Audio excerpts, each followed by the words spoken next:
Eh bien, bonjour à tous, j'espère que vous allez bien. Écoutez, moi pour ma part, comme d'habitude, ça va super.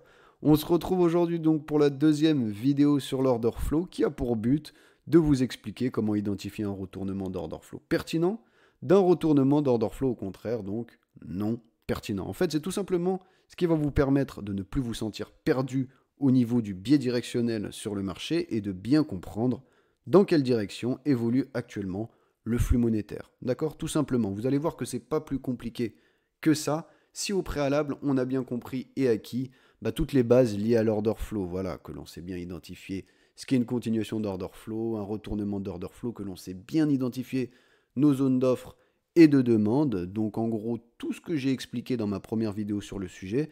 Donc si ce n'est pas encore vraiment le cas pour toi, que tu ne te sens pas encore très familier avec ce concept qu'est l'order flow, peut-être que c'est la première fois que tu en entends parler, eh bien je t'invite à aller regarder cette vidéo, tu auras toutes les bases pour bien comprendre ce concept. D'accord? Normalement, la vidéo s'affiche en haut à droite de ton écran. Si ce n'est pas le cas, le lien est en description. Voilà les gars. Juste avant de passer à la vidéo, comme d'habitude, je vous invite à ne pas oublier de la liker les gars si vous appréciez le contenu. C'est très très important. Ça m'aide énormément. Donc je vous remercie d'avance pour cela.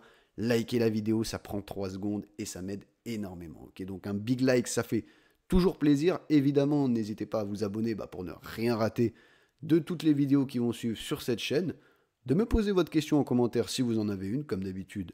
Je me ferai un plaisir d'y répondre et de me rejoindre sur Telegram. Les gars, on est de plus en plus.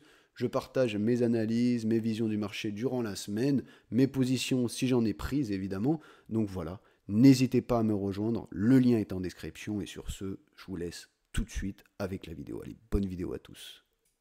Ok, alors avant de passer devant les graphiques, comme d'habitude, je vous ai schématisé la chose, histoire que vous ayez vraiment une compréhension optimale, d'accord? Donc à droite, un changement d'order flow non pertinent, et à gauche, un changement d'order flow pertinent. Et donc finalement, qu'est-ce qui va faire la différence et nous permettre d'identifier si l'on fait face à un changement d'order flow pertinent ou non pertinent? Eh bien c'est tout simplement la zone dans laquelle ce changement d'order flow va intervenir. D'accord? C'est la zone d'intervention. C'est où est-ce que le changement d'order flow a lieu. C'est ça la question qu'il faut se poser. Comme on le voit sur l'exemple d'un changement d'order flow pertinent, tout part de cette zone de demande. D'accord? On a une zone de demande, voilà, boum, boum, boum, boum. Et donc le prix revient dans cette zone de demande. Et nous, quand le prix revient dans une zone de demande, on sait que le prix va réagir à cette zone. Alors il pourrait ne pas réagir et la transpercer, mais on sait que la plupart du temps, au retour dans une zone de demande que l'on a sélectionnée au préalable, on va potentiellement avoir un rebond du prix, on va avoir une réaction. Et donc, lorsque de par cette impulsion, le prix vient casser cette dernière zone d'offre et donc changer d'order flow de manière bullish, on n'est pas étonné, tout est logique, d'accord? Nous sommes sur un changement d'order flow pertinent car il intervient sur une zone de demande que l'on a au préalable sélectionnée. D'accord? Après cette impulsion, évidemment, à l'initiative, nous aurons du coup notre zone d'intérêt à venir travailler lorsque le prix reviendra dedans pour potentiellement essayer de capitaliser sur la continuation haussière. D'accord? Là, on a vu un changement d'order flow pertinent. Il intervient sur une zone de demande. Tout est logique. Par contre, ici, comme on le voit, ce n'est pas la même chose. Cette impulsion, qui, pour certains, de parce qu'elle casse la dernière zone d'offre et que donc en théorie on a un changement d'order flow, on va pouvoir maintenant trader ici. Parce que du coup, à l'initiative de cette impulsion qui a théoriquement cassé l'order flow, on a cette zone d'intérêt de demande. Mais non, pas du tout. Pourquoi? Parce que cette impulsion, elle intervient au beau milieu de nulle part. Vous le voyez bien ici. On réagit à rien. On ne réagit pas à une zone de demande, on réagit à rien du tout. Et donc cette impulsion, c'est tout simplement une réaction des banques pour piéger les vendeurs en retard sur ce flux baissier, d'accord? Parce qu'il y en a qui vont vendre ici, mais il y en a qui vont vendre ici, ici, ici, ici, ici. Et donc les banques, boum, elles vont venir liquider tout le monde. Donc forcément, elles vont venir casser une zone de demande. Mais au final, elles vont continuer leur flux baissier. Parce que leur but, avec cette impulsion, c'était pas de changer l'order flow du marché. On réagit à rien ici. C'était tout simplement de venir chercher les stop loss de tous ceux qui vendent sur le FOMO baissier. D'accord? Et donc, ceux qui vont penser qu'ici, on a eu un changement d'order flow, eh ben, forcément, ils vont passer un mauvais moment quand ils vont réessayer de trader ici pour capitaliser sur un mouvement haussier, alors qu'en fait, on est toujours dans un flux baissier. Et tout ça, ça part d'une bonne identification de la zone qui nous permet justement d'avoir cette impulsion. Si ici ils auraient vu qu'on n'a réagi à rien du tout, que cette impulsion n'est qu'en fait une réaction factice qui est simplement une liquidation des vendeurs en retard ou de tout ce que vous voulez, mais qui n'est en tout cas pas un changement d'order flow, ils ne perdraient jamais le temps de venir trader ici et de perdre leur argent. D'accord? Ici, on avait réagi à quelque chose de logique. Donc ce changement d'order flow était tout à fait pertinent. On est sur une zone de demande, on a un changement d'order flow bullish. Qui dira que c'est pas pertinent? Par contre, ici, on a un changement d'order flow soi-disant bullish parce qu'on casse la dernière zone d'offre, mais on ne réagit pas à une zone de demande.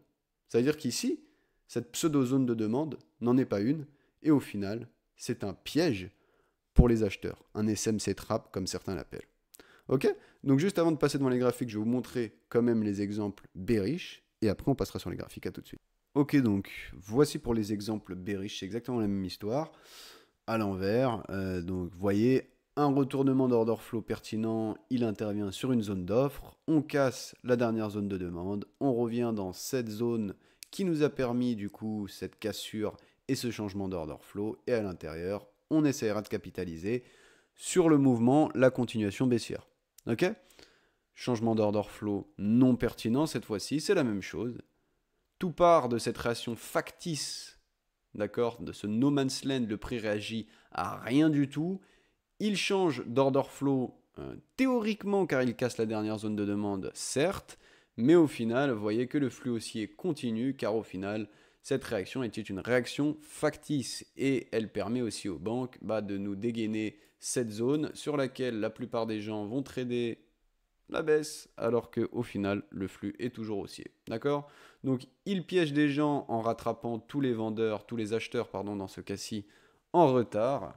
Et il piège des gens car, de par cette réaction, certains vont penser que l'order flow a changé et vont se mettre à vendre ici. D'accord? Donc, SMC trap, seller trap, comme vous voulez. En tout cas, c'est un piège dans lequel il ne faut pas tomber et tout simplement être attentif à quoi réagit le prix. D'accord? S'il réagit à une zone d'offre et qu'il change d'order flow de manière bearish, c'est logique.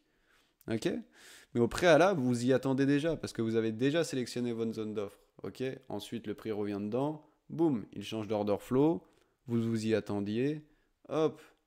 Ça vous permet d'avoir une nouvelle zone d'intérêt. Le prix revient dedans. Vous descendez en unité de temps et vous essayez de capitaliser sur le mouvement.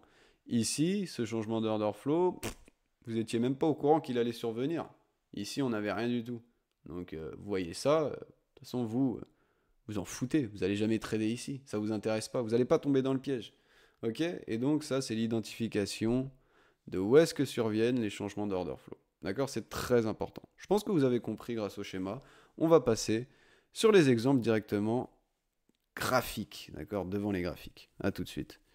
Ok, donc on est parti pour le premier exemple. Donc, un retournement d'order flow bullish pertinent. Donc, à l'époque, on voyait que le prix était en train d'évoluer sur cette zone de demande, cette zone de demande 4 heures, qui n'était d'autre donc que le flip, donc la dernière interaction entre l'offre et la demande avant cette impulsion haussière, d'accord, qui, si on le remarque même, avait créé un retournement d'order flow bullish sur du 4 heures. Et donc, cette impulsion haussière qui avait créé un retournement d'order flow bullish sur du 4 heures nous avait laissé plusieurs zones de demande, donc l'extrême et le flip, dans lequel actuellement le marché était en train d'évoluer, d'accord?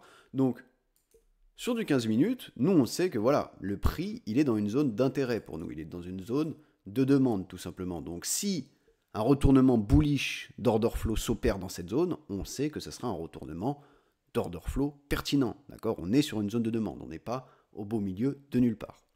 Et comme on va le voir, donc de par cette violente impulsion, le prix va venir casser la dernière zone d'offre en date sur le marché, qui n'était d'autre que ce range-ci. Donc, hop, on peut marquer qu'on a eu un retournement d'order flow, d'accord? Le prix vient de casser la dernière zone d'offre en date sur le marché. Et donc, qu'est-ce que nous offre ce retournement d'order flow? Eh bien, il va nous offrir cette zone de demande qui va maintenant être intéressante pour nous à venir travailler lorsque le prix sera revenu dedans, pour évidemment pouvoir potentiellement capitaliser sur la continuation haussière, car désormais, on peut expecter que le prix va créer des nouveaux plus hauts de plus en plus haut, car à partir du moment où il a changé d'order flow sur une zone de demande, cela veut dire que on passe dans un biais directionnel haussier. Ok? Donc comme on va le voir, voilà, le prix va se développer, il va créer des niveaux de liquidité avant notre retour en zone, ok. Il va revenir donc dans notre zone d'intérêt, donc ici à nous de dégraisser en unité de temps pour pouvoir rentrer en position avec le stop loss le plus petit possible, pardon, pour avoir un risk reward très intéressant, d'accord, c'est le but, on apprendra ça dans les prochaines vidéos, chaque chose en son temps, donc on voit que le prix revient dans notre zone, et que donc après il continue désormais son développement haussier, ok, rien de surprenant pour nous, on vient casser le dernier plus haut, d'accord, on commence une structure haussière à partir du moment où on a changé d'order flow sur une zone de demande, car c'est un retournement d'order flow pertinent. Tout simplement. D'accord? Vous voyez que c'est pas plus compliqué que ça. C'est comme sur les schémas. Donc, si vous comprenez bien à quel niveau les retournements d'order flow ont lieu, si c'est des retournements d'order flow pertinents ou non pertinents, vous n'aurez aucun problème à bien vous orienter sur les marchés. D'accord? Vous voyez qu'à partir de ce moment-là, comme je l'ai dit, retournement d'order flow sur zone de demande, donc retournement d'order flow bullish. On a notre zone qui nous permet de pouvoir capitaliser sur la continuité haussière. On n'est pas perdu sur le marché. D'accord? On sait ce qui va arriver. Tout simplement. Allez, on se retrouve tout de suite pour, cette fois-ci, l'exemple d'un retournement d'order flow bullish non pertinent. Ok, donc retournement d'order flow cette fois-ci non pertinent. Donc c'est comme sur les schémas, hein, c'est pas compliqué. Vous voyez qu'ici, donc on est dans un flux baissier pour l'instant, vous voyez. Donc on aurait notre dernière zone d'offre à ce niveau, dans ce range. Ok, donc niveau, je pourrais même... Voilà. Je pourrais le raffiner comme ça, mais bref, ça a un peu d'importance. Ce qu'on va voir, c'est que le prix, il va venir défoncer, je suis d'accord, hein, cette dernière zone d'offre sur le marché. Donc théoriquement... on aurait un retournement d'order flow, d'accord, un retournement d'order flow bullish, qui donnerait lieu du coup à une potentielle zone de demande, une zone d'intérêt pour nous, pour pouvoir venir essayer de capitaliser sur des longues, hein, on est d'accord, retournement d'order flow bullish, zone de demande, ouais, sauf que non. Pourquoi non? Parce que comme on l'a vu sur les schémas, cette réaction qui nous provoque ce soi-disant retournement d'order flow, eh ben elle survient au beau milieu de nulle part. D'accord? On n'est absolument pas sur une zone de demande à ce niveau, hein. Je pense que vous arrivez à le remarquer. Donc ici, voilà, ce n'est qu'une impulsion factice, une réaction factice. Il n'y a absolument pas de retournement d'order flow ici. Cette zone n'est rien d'autre qu'un piège pour essayer d'induire les gens en erreur et de les perdre sur le marché, d'accord? Qui ne comprennent absolument pas le biais directionnel, ni le flux monétaire en puissance, parce que comme vous le voyez, on vient casser cette zone, et en plus, après, bon, voilà, on chute complètement, quoi. Vous voyez, c'était tout sauf un retournement d'order flow bullish, cette zone. C'était évident. C'était évident. Ça survient au beau milieu de nulle part. Donc si ça survient au beau milieu de nulle part, il n'y a pas retournement d'order flow. Ok? C'est comme sur les schémas, c'est pas plus compliqué que ça. Aussi puissante que peut être l'impulsion qui crée entre guillemets, ce retournement factice d'order flow, d'accord? Aussi puissante, aussi beau, aussi clean, tout ce que vous voulez, ça ne l'est pas si, à la base, ça survient au beau milieu de nulle part. D'accord? Donc ne vous faites pas piéger, ici vous avez un exemple parfait, d'accord? C'était une réaction factice, et ce retournement d'order flow n'en était pas un. Ok? C'est comme sur les schémas. Allez, on passe aux exemples bearish. Très bien, donc on va passer désormais aux exemples bearish, donc je pense que vous commencez à comprendre. Ici on va être face à un retournement d'order flow bearish pertinent, d'accord? Au vu qu'il va intervenir dans une zone d'offre, donc on avait notre zone d'offre juste ici. On a eu un développement du prix, voilà, il a fait son petit bout de chemin, sa petite vie.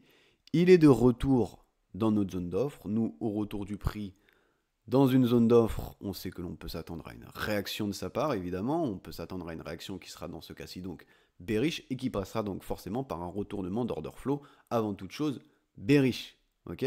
Un retournement d'order flow qui serait tout à fait pertinent dans ce cas-ci, vu qu'il interviendrait sur une zone d'offre. Ok, donc, pour ce faire, comme d'habitude, on va analyser le développement du prix dans cette zone d'offre. On va tout d'abord identifier notre dernière zone de demande, qui serait d'autre que ce regroupement de bougies vendeuses avant la dernière impulsion haussière. On va voir que le prix va venir donc casser cette zone de demande. Voilà, ne serait-ce qu'une mèche comme ça, on est sur du 15 minutes et c'est tout à fait bon. Une fois que le prix mèche en dessous de cette zone de demande, c'est comme si c'était un corps, il l'a cassé. On a bien un retournement d'order flow, la demande a cédé face à l'offre sur une zone d'offre. On a donc un retournement d'order flow pertinent, un retournement d'order flow bearish pertinent dans ce cas-ci, d'accord? Donc on a notre retournement d'order flow sur zone d'offre, très bien. On a donc notre zone d'intérêt qui a été créée par ce retournement d'order flow, et donc on sait que potentiellement dans cette zone, on va avoir de quoi dégraisser en unité de temps et pouvoir travailler le prix pour essayer de capitaliser sur la continuation baissière. Ok? Tout simplement, c'est comme d'habitude, maintenant je vous la fais pas, vous connaissez le scénario. Ok? Voilà. Donc on se retrouve tout de suite pour un retournement d'order flow non pertinent, bearish, à tout de suite. Bon, je vous ai trouvé un autre exemple, donc je me suis dit allez, pourquoi pas, on le fait rapidement. Donc ici, comme vous le voyez, on avait notre zone d'offre, hein, voilà, retour du prix dans la zone d'offre, ok, retour du prix dans la zone d'offre, dernière zone de demande à ce niveau, hein, dernière zone de demande juste là, le prix casse notre zone de demande, ok, la zone de demande a donc cédé face à l'offre, on a bien notre retournement d'order flow, ok, notre retournement d'order flow donc pertinent, au vu que il survient au niveau d'une zone d'offre, ok, très bien. Désormais, on a cette zone d'offre qui a l'initiative donc du retournement d'order flow qui est potentiellement une zone d'intérêt désormais pour nous à venir travailler pour capitaliser sur une continuation baissière, hein, comme d'habitude. Et donc voilà, on attend que le prix revienne dedans. Ici, on vient dégraisser en unité de temps, ok. Tout ça, on le verra dans les prochaines vidéos, évidemment, on ne peut pas faire tout en même temps.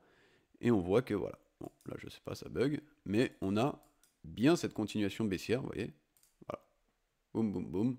Le prix entame un schéma baissier avec des zones d'offre qui se respectent. Voilà, hop, on revient dans notre zone, on casse de la structure, on revient, on continue de casser. Voilà, on voit que à partir de ce retournement d'order flow sur cette zone d'offre, donc ce retournement d'order flow pertinent, on commence un flux baissier.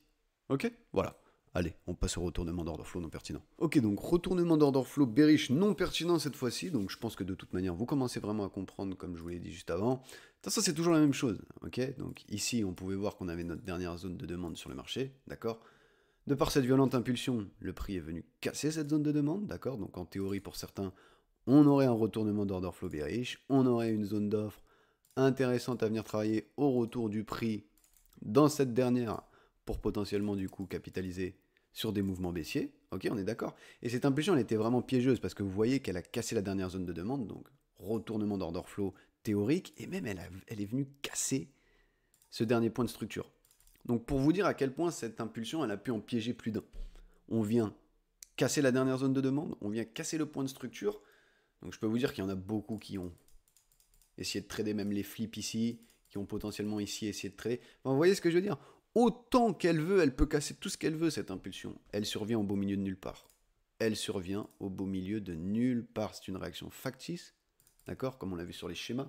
Elle ne survient pas au niveau d'une zone d'offre. Alors, franchement, elle peut casser tout ce qu'elle veut. Moi, elle viendra pas m'intéresser. Elle viendra pas m'intéresser parce que ce n'est pas une zone d'offre.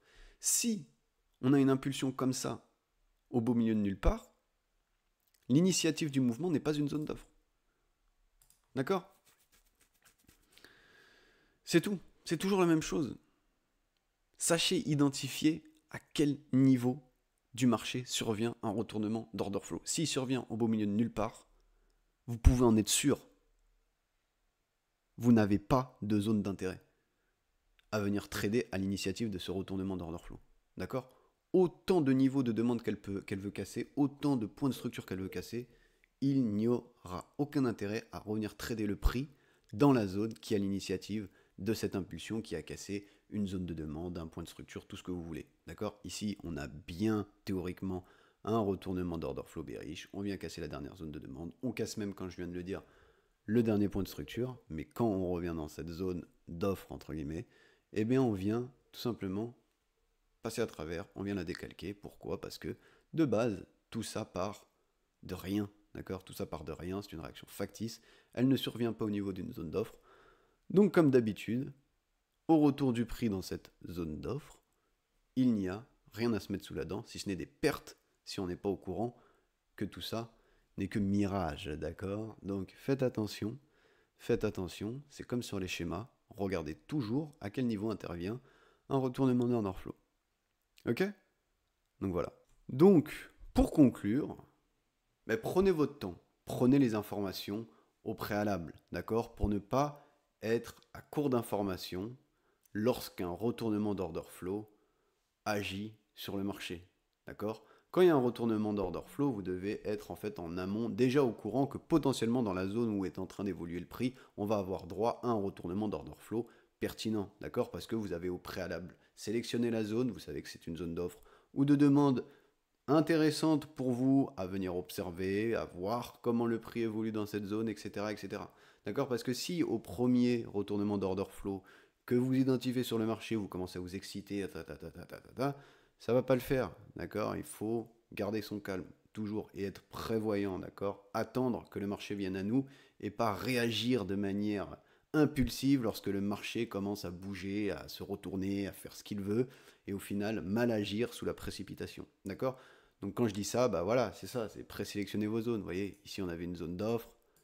Voilà, cette zone, vous avez largement le temps de la sélectionner avant que le prix revienne dedans, qu'il casse la demande, qu'il nous change d'order flow, d'accord, et que vous puissiez au final essayer de capitaliser ici sur ce mouvement-là, d'accord.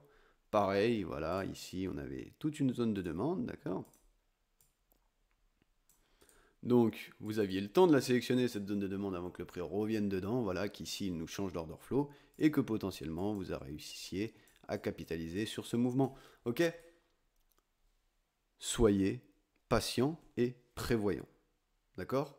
Donc, comme on l'a vu, évidemment, ne vous précipitez pas sur des retournements d'order flow qui surviennent au beau milieu de nulle part. Ça, maintenant, vous l'avez compris, comment identifier des retournements d'order flow pertinents et non pertinents. Mais même au-delà de ça, soyez prévoyant, vous voyez. Identifiez vos zones en amont, comme ça, quand le prix revient dedans, vous savez déjà si c'est une zone. Vous savez déjà qu'est-ce que vous attendez de cette zone. Vous voyez, vous savez déjà que vous attendez potentiellement un retournement d'order flow bullish, par exemple, ou bearish. Vous voyez, vous êtes prévoyant, comme ça, dès que le retournement d'order flow survient, vous savez déjà s'il est pertinent ou non. Et par exemple, ici, vous n'allez pas chercher à... Je sais pas, par exemple, ici, il y a un retournement d'order flow, vous savez qu'on n'est pas encore dans notre zone. Vous savez qu'on n'est pas encore dans notre zone, donc vous n'allez pas vous précipiter, vous dire, oh là là, vite, vite, vite, vite, faut que je trade à la baisse maintenant, on a un retournement d'order flow bearish. Non. Restez patient, d'accord? Restez patient. Sachez identifier les zones d'intérêt pour vous, où vous avez l'intention de travailler le prix, ok, et agissez en fonction de ce que le prix vous délivre dans ces zones-ci. D'accord? Voilà. Donc la conclusion, c'est patience, prise de l'information en amont, et après, voilà, on travaille le prix une fois que le prix est revenu dans nos zones, et grâce à ce qu'on avait aujourd'hui, on identifie le retournement d'order flow, la zone d'intérêt, et puis on ira voir dans les prochaines vidéos comment justement travailler le prix sur les plus petites unités de temps pour pouvoir prendre une position avec un petit SL et un risque-reward intéressant et donc capitaliser sur les continuations de mouvement une fois que le prix continue son flux après le retournement d'order flow. D'accord? Donc je vous laisse sur ça. J'espère que la vidéo vous a plu. N'hésitez pas, comme je l'ai dit, si c'est le cas, à la liker, à vous abonner à la chaîne pour ne rien rater du coup des vidéos qui vont suivre, à me rejoindre sur Telegram, ça fait toujours plaisir, on est entre nous et je vous partage toutes les analyses que j'ai durant la semaine, ok? Et à bien sûr me poser une question en commentaire, si vous en avez, comme d'habitude, je me ferai un plaisir d'y répondre. Sur ce, je vous laisse, je vous souhaite une bonne semaine de trading et on se revoit très bientôt. Allez, tchuss!